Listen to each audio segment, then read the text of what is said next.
Thank you sir. ఆ తర్వాత MP Nandigam Suresh Babu గారిని మాట్లాడవలసిందిగా రిక్వెస్ట్ చేస్తున్నాము. జై జగన్, జై జగన్. అందరికీ నమస్కారం. ఈ రోజున మన బాపట్ల పార్లమెంట్ మేదరమెట్లలో సిద్ధం సభ ఏర్పాటు చేసిన పెద్దలందరికీ, మరీ ముఖ్యంగా జగనన్నకు ధన్యవాదాలు తెలుపుతూ, ఈ రోజున మనం ఇంతవరకు 3 సభలు చూశాం. ఇది 4వ సభ. మొదటి సభ మొదలైనప్పుడు ప్రత్యర్థుల గుండెల్లో రైళ్లు పరిగెత్తి చంద్రబాబు నాయుడు, పవన్ కళ్యాణ్ అనే వ్యక్తులు వాటేసుకుని ఒకళ్ళొకరు భయపడిన సందర్భాలు మనందరం కూడా చూశాం.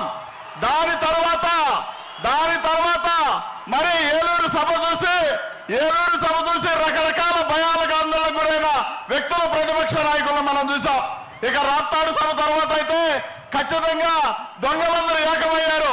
ఇక సిద్ధం సభ మేదరమెట్లలో స్టార్ట్ అయ్యే సందర్భానికి నిన్న మన చంద్రబాబు నాయుడు కావచ్చు, పవన్ కళ్యాణ్ కావచ్చు, అదేవిధంగా బీజేపీ కావచ్చు, వీళ్ళందరూ కూడా 3 పార్టీలు ఏకమయ్యాయి. వాస్తవానికి వాళ్ళకు 3 పార్టీలు 3 అంక ఎలా కలిసి వచ్చిందో మనందరికీ తెలిసిన విషయమే. ఏది ఏమైనప్పటికీ కూడా జగన్మోహన్ రెడ్డి గారు సింగిల్ గా వస్తారు, సింగిల్ గానే తలపడతారు. 2024లో ఈ రాష్ట్రం అంతా కూడా వైఎస్ జగన్మోహన్ రెడ్డి అనే నేను అనే పేరు కోసం, ఆ శబ్దం కోసం పనిచేస్తా ఉన్నారు. ఇవాళ ఇంత పెద్ద ఎత్తున జనం వచ్చారంటే జగనన్న చేసిన మేలు మాత్రమే ఒక్కసారి మీరందరూ పరిశీలించాల్సిన అవసరం ఉంది. ఇవాళ మన పిల్లలు చదువుకుంటా ఉన్నారు. ఎన్నడూ లేని విధంగా ఇంగ్లీష్ మీడియం చదువుతూ ఉన్నారు. ఇంగ్లీష్ మీడియం చదివి మన పిల్లలు కూడా ఐక్యరాజ్య సమితిలో మాట్లాడుతున్న సందర్భాలు మనం చాలా చూసాం. అయినప్పటికీ చంద్రబాబు నాయుడు కన్నుబుట్టి పేదవాడు ఇంగ్లీష్ మీడియం చదవడానికి వీల్లేదు, వాడు చదివితే ఎక్కడ మా జీవితాలు పోటీకి వస్తాడని చెప్పి మన జీవితాలను అడ్డుకోవడానికి ఇంగ్లీష్ మీడియం షోలో కూడా హైకోర్టుకి వెళ్ళి అడ్డుకున్నారు. అదేవిధంగా పేదవాడికి మరి ఇళ్ల స్థలాలు ఇస్తా ఉంటే, ఎస్సీలకి, బీసీలకి, మైనార్టీలకి ఇళ్ల స్థలాలు ఇస్తా ఉంటే ఇవ్వడానికి వీల్లేదు. వాళ్ళందరూ మా పక్కన ఉంటే మురికి కోపాల కింద మారిపోద్ది. కాబట్టి ఇది చంద్రబాబు నాయుడు కుల రాజధాని, ఇందులో ఎవడో ఉండడానికి వీల్లేదనే విధంగా మరి రాజధాని ప్రాంతాల్లో కూడా మనం ఉండడానికి ఇష్టపడలేదు చంద్రబాబు నాయుడు అనే వ్యక్తి. మీరు ఒక్కసారి గమనించండి. మరి మన పేదరికం తెలిసిన వ్యక్తి జగన్మోహన్ రెడ్డి గారు, మన ఆకలి కేకలు తెలిసిన వ్యక్తి జగన్మోహన్ రెడ్డి గారు మనల్ని అందరూ వెక్కించాలని అనేక రకాలుగా పాలన కొనసాగిస్తూ ఇవాళ ప్రతి పేదవారికి సంక్షేమ పాలన అందిస్తా ఉన్నారు. రైతులు బాగున్నారంటే జగనన్నే కారణం, పిల్లలు చదువుకుంటా ఉన్నారంటే జగనన్నే కారణం, ఇవాళ స్కూల్స్ అన్ని బాగుపడతా ఉన్నాయంటే జగనన్నే కారణం, రైతు హ్యాపీగా నవ్వుతూ మరి వ్యవసాయం చేస్తా ఉన్నాడంటే ఖచ్చితంగా జగనన్నే కారణం. కాబట్టి ఇవాళ అవ్వ తాతలు బాగున్నా, మహిళలు బాగున్నా, అదేవిధంగా విద్యార్థులు వీళ్ళందరూ కూడా ఇంత గొప్పగా చదువుతూ ఉన్నారంటే అది ఖచ్చితంగా జగన్మోహన్ రెడ్డి గారి గొప్పతనమే. మీరందరూ కూడా గమనించండి. ఒకసారి చంద్రబాబు నాయుడిని గనక మనం తీసుకువస్తే ఖచ్చితంగా మన జీవితాలతో ఆడుకుంటాడు. మన సర్వనాశనం చేసేదాకా చంద్రబాబు నాయుడు అనే వ్యక్తి నిద్రపాడు. మన జీవితాల్లో ఎలుగులు నింపిన వ్యక్తి ఎవరైనా ఉన్నారంటే ఖచ్చితంగా జగన్మోహన్ రెడ్డి గారు మాత్రమే. ఈ రాష్ట్రంలో మన జీవితాలతో ఆడుకున్న వ్యక్తి ఎవరైనా ఉన్నారంటే ఖచ్చితంగా చంద్రబాబు నాయుడు మాత్రమే. ఒక్కసారి గమనించండి మీరందరూ కూడా. ఈ రాష్ట్రంలో ఇంత గొప్ప పాలన జరుగుతా ఉంటే ఈ పాలన దించుతామని ఒకడు, ఈ పాలన లేకుండా చేస్తామని ఒకడు కోట్ల బద్దలు కొడతామని మాట్లాడుతా ఉన్నారు. నిజంగా చెప్పండి, మీకంత దమ్ము ధైర్యం ఉంటే, జగన్మోహన్ రెడ్డి గారిని సింగిల్ గా అడ్డీ కొట్టే దమ్మే ఉంటే మీరందరూ కలిసి రావాల్సిన అవసరం ఏమొచ్చిందో సమాధానం చెప్పాల్సిన అవసరం ఉంది. ఈ రాష్ట్రానికి ఏకైక మొనగాడు, ఈ రాష్ట్రాన్ని బాగు చేసే మొనగాడు, ఈ రాష్ట్రంలో ఏకంగా ఒకే ఒక్కడిగా పాలన కొనసాగిస్తూ ఒకే ఒక్కడిగా మీ అందరినీ ఢీకొట్టడానికి సిద్ధమైన వ్యక్తి ఎవరైనా ఉన్నారంటే అది ఖచ్చితంగా జగన్మోహన్ రెడ్డి గారు మాత్రమే. మరి మన ప్రతిపక్షాలను చూస్తా ఉన్నాం, విలువలు లేవు. ప్రతిపక్ష నాయకులందరికీ విలువలు లేవు, విలువలు కోల్పోయారు. చంద్రబాబు నాయుడు గురించి పవన్ కళ్యాణ్ 2009లో చంద్రబాబు నాయుడు దొంగ, అలాంటి వ్యక్తి ఒక పార్టీని లాక్కున్నాడు, ఆ పార్టీ అతనిది కాదు, ఆ సైకిల్ అతనిది కాదని 2009లో పవన్ కళ్యాణ్ చంద్రబాబు గురించి మాట్లాడాడు. 2014లో చంద్రబాబు నాయుడు మంచోడు, అతను కావాలన్నాడు. 2019లో చంద్రబాబు నాయుడు దొంగ, ఒక కుల రాజధాని కడతా ఉన్నాడు. కాబట్టి చంద్రబాబు నాయుడు మనకు అవసరం లేదు. ఈ రాష్ట్ర సంపద అంతా కూడా చంద్రబాబు నాయుడు నాయుడు దోచుకు తింటా ఉన్నాడు కాబట్టి అలాంటి వ్యక్తి అవసరం లేదని చెప్పి పవన్ కళ్యాణ్ చెప్పాడు.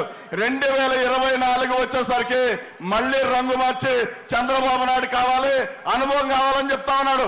ఇదే అనుభవం ఏమని చెప్పారంటే గతంలో పవన్ కళ్యాణ్ ఈ అనుభవం ద్వారా ఈ రాష్ట్ర సంపద అంతా కూడా లక్షల కోట్లు దోచుకొని పవన్ కళ్యాణ్ అనే వ్యక్తి మరి లోకేష్ కు దోచి పెడతా ఉన్నాడని మాట్లాడాడు పవన్ కళ్యాణ్ అనే వ్యక్తి.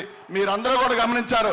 ఇక నరేంద్ర మోడీ గురించి మరి చంద్రబాబు నాయుడు మాట్లాడిన మాటలు కూడా మీరందరూ గమనించండి. నరేంద్ర మోడీ ఒక దొంగని, నరేంద్ర మోడీకి నీతి లేదని చెప్పి 2009లో మాట్లాడాడు. 2014లో నరేంద్ర మోడీ అవసరం ఉంది, ఈ రాష్ట్రానికి హోదా ఇస్తాడు, ఈ 15 సంవత్సరాలు ఇస్తే మన రాష్ట్రం బాగుంటుందని చెప్పిన వ్యక్తి చంద్రబాబు నాయుడు. 2019లో నరేంద్ర మోడీ మళ్ళీ దొంగయ్యాడు. 2024లో మళ్ళీ నరేంద్ర మోడీ మంచోడయ్యాడు. ఇన్ని రకాలుగా ఓసరవల్లిగా ఈ రాజకీయాలు చేస్తున్న చంద్రబాబు నాయుడు కావచ్చు, పవన్ కళ్యాణ్ కావచ్చు, బీజేపీ కావచ్చు, ఏది ఏమైనా నైతిక విలువలు కోల్పోయి ఇవాళ రాజకీయాలు చేస్తామన్నారు. వాళ్ళ ఎజెండా ఒకటే, జగన్మోహన్ రెడ్డి గారిని నించాలి, ఈ పేదవాళ్ళ జీవితాన్ని ఎక్కడొక చాట అనగదొక్కాలని చూస్తామన్నాడు చంద్రబాబు నాయుడు అనే వ్యక్తి. కానీ ఇక్కడ డిసైడ్ అయింది రాష్ట్ర ప్రజలు, పైన దేవుడు డిసైడ్ అయ్యాడు. జగన్మోహన్ రెడ్డి గారిని 2024లో మళ్ళీ మేము గెలిపించుకుంటాం, ముఖ్యమంత్రిగా ప్రమాణ స్వీకారం చేపిస్తామని చెప్పి ఇంత పెద్ద ఎత్తున వచ్చింది జనం చెప్తా ఉన్నారు. కానీ ఇంకా కూడా సిగ్గు లేకుండా చంద్రబాబు నాయుడు అనే వ్యక్తి మాట్లాడుతా ఉన్నాడు. ఏదో రకంగా అధికారం ఎక్కుతా ఉంటా ఉన్నాడు. మరి 23 సీట్లు 600 హామీలు ఇచ్చిన చంద్రబాబు నాయుడు మరి పట్టుమని 6 హామీలు నెరవేర్చబడ్డాడు. జగన్మోహన్ రెడ్డి గారు ఇచ్చిన హామీల్లో 99% నెరవేర్చి వై నాట్ 175 అంటా ఉన్నాడు. కానీ చంద్రబాబు నాయుడు ఈనాటికి కూడా నా పాలన చూసి ఓటేయండి, 14 సంవత్సరాలు నేను పాలించాను, నా ముఖం చూసి ఓటేయండి అనే దమ్ము లేకపోతే జగన్మోహన్ రెడ్డి గారు మాత్రం ఒకే ఒక మాట చెప్తా ఉన్నాడు, నాయనా మీ ఇంట్లో మేలు జరిగితే ఓటేయండి, లేదంటే మీకు నచ్చిన వాళ్ళు గెలుచుకోండి అని చెప్పి చెప్తా ఉన్న దమ్మున్న మొనగాడు జగన్మోహన్ రెడ్డి గారు. మనకు ఎలాంటి నాయకుడు కావాలి?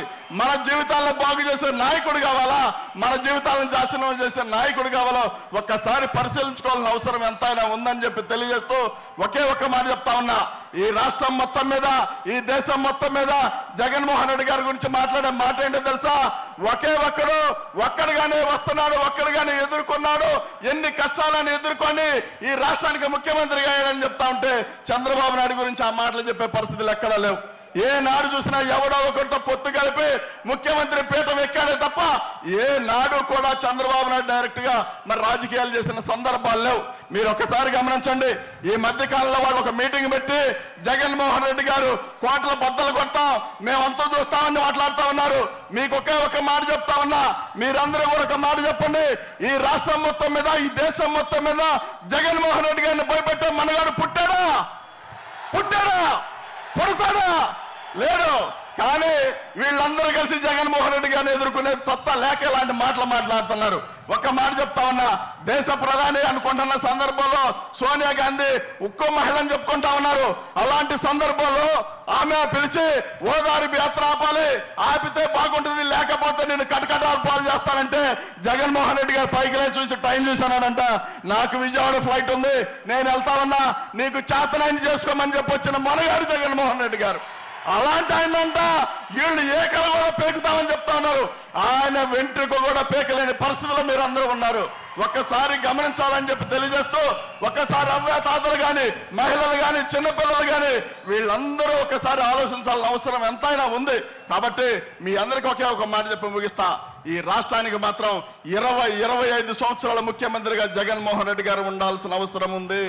ఎందుకు ఉంది అంటే మీలో ఒకడు, మీలో వ్యవసాయ కూలీ కొడుకు నందిగం సురేష్ అనేవాడు ఇవాళ ఎంపీగా ఉన్నాడంటే ఖచ్చితంగా అది జగన్మోహన్ రెడ్డి గారి గొప్పతనమే తప్ప ఏ నాయకుడు చేయలేనిది జగన్మోహన్ రెడ్డి గారు చేశాడు.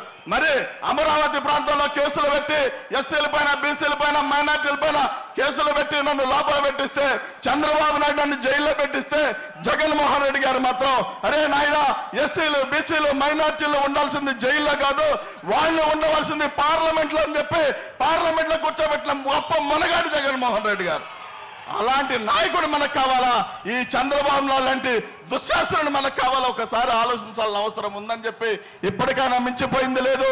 మీరందరూ కూడా అందరికి స్టార్ క్యాంపెయిన్లు ఉన్నారని చెప్పుకుంటున్నారు, కానీ మనకి స్టార్ క్యాంపెయినర్ అంటే మీరు, నేను, మనందరం కలిసి మన జీవితాలను బాగు చేసే నాయకుడి కోసం నడుం బిగించి పనిచేయాల్సిన అవసరం ఎంతైనా ఉందని చెప్పి తెలియజేస్తూ దుష్ట శక్తులన్నీ ఏకమవుతా ఉన్నాయి. ఎంతమంది ఏకమైనా ఈ రాష్ట్రానికి మాత్రం 2024లో ఈ రాష్ట్రం మొత్తం మీద ఒకే ఒక శబ్దం వినిపిస్తా ఉంటుంది.